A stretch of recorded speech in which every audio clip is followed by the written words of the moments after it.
Най-вкусните крокети от кашкавал.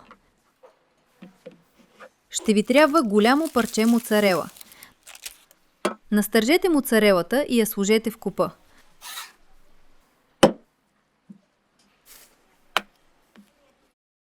Добавете царевично нишесте. Счупете едно яйце. Омесете хомогенно тесто. Разточете сместа с точилка. Нарежете равни купчета с решетката на фурната. Оформете малки топчета.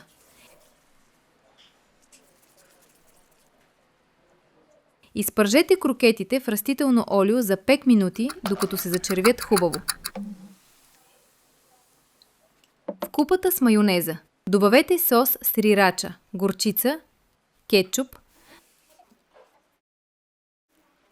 Напръскайте един лимон с вода. Изстискайте лимоновия сок.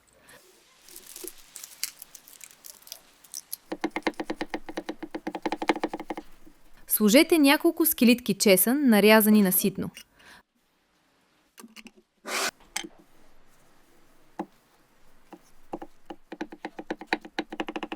Добавете една маринована краставица, нарязана на дребни купчета. Овкусете с черен пипер и сол.